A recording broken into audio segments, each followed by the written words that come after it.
ಇವತ್ತು hat trick hero Shivraj Kumar Parappana Agrahara ಕೇಂದ್ರ ಕಾರಾಗೃಹಕ್ಕೆ ಬಂದರು. ಇದೇನಪ್ಪ ಇವ್ರ್ಯಾಕೆ ಜೈಲಿಗೆ ಬಂದರು, ಇವರೇನು ಮಾಡಿದ್ರಪ್ಪ ಅಂತ ಆಶ್ಚರ್ಯ ಆಯ್ತಾ? ಇವರು ಯಾವುದೇ ಅಪರಾಧ ಮಾಡಿ ಬಂದಿರಲಿಲ್ಲ. ಬದಲಿಗೆ ಹ್ಯಾಟ್ರಿಕ್ ಹೀರೋನ ಹೊಸ ಸಿನಿಮಾ ಶಿವನ ಶೂಟಿಂಗಾಗಿ ಪರಪ್ಪನ ಅಗ್ರಹಾರಕ್ಕೆ ಬಂದಿದ್ದರು. ಶಿವರಾಜ್ ಕುಮಾರ್ ಜೊತೆಗೆ ಚಿತ್ರದ ನಿರ್ದೇಶಕ ಓಂ ಪ್ರಕಾಶ್ ರಾವ್, ಗುರುದತ್ ಮತ್ತು ರಂಗಾಯಣ ರಘು ಕೂಡ ಬಂದಿದ್ದರು. ನೀವು ದರ್ಶನ್ರನ್ನ ಭೇಟಿ ಮಾಡ್ತೀರಾ ಅಂತ ಮಾಧ್ಯಮದವರು ಕೇಳಿದ ಪ್ರಶ್ನೆಗೆ ನಮ್ಮಿಂದ ಮತ್ತೊಬ್ಬರ ಮನಸ್ಸಿಗೆ ನೋವಾಗಬಾರದು ಅಂತ ಮಾರ್ಮಿಕವಾಗಿ ಹೇಳಿ ಜೈಲಿನ ಒಳಗೆ ಹೋದರು. ಇಲ್ಲ, ಅದು ಏನಂದರೆ ಕರೆಕ್ಟಾಗಿ ಹೇಳೋಕ್ಕಾಗಲ್ಲ. ಯಾಕಂದ್ರೆ ನಮ್ಮದು ಶೂಟಿಂಗ್ ಇದು ನೋಡ್ಕೋಬೇಕು. ಆಮೇಲೆ ನಮ್ದು ಎಲ್ಲಿ ಜಾಗ ಶೂಟಿಂಗ್ ಕೊಟ್ಟಿದೆ ಅಂತ ನಮಗೂ ಗೊತ್ತಿಲ್ಲ.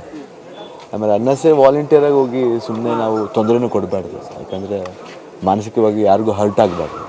I think we have to respect the human. ಯಾವಲ್ಲೂ ಇನ್ನೊಬ್ಬರ ಒಂದು ಏನಂತೀವಿ ಒಂದು ಭಾವನೆಗಳನ್ನ ನಾವು ಅದನ್ನು ಗೌರವ ಕೊಡಬೇಕು. ಸೊ ಅನ್ನೆಸರಿ ಹೋಗಿ it should not hurt their feelings. ಚೆಲ್ಲಾಟ ಆಡಬಾರ್ದು ಅಂತೀರಿ? ಇಲ್ಲ, ಚೆಲ್ಲಾಟ ಅನ್ನೋದಕ್ಕಿಂತ ಇನ್ನೊಬ್ಬರ ಭಾವನೆಗಳ ಜೊತೆ ನಾವು ಆಟ ಆಡಬಾರ್ದು, ಹರ್ಟ್ ಮಾಡಬಾರ್ದು ಇನ್ನೊಬ್ಬರು.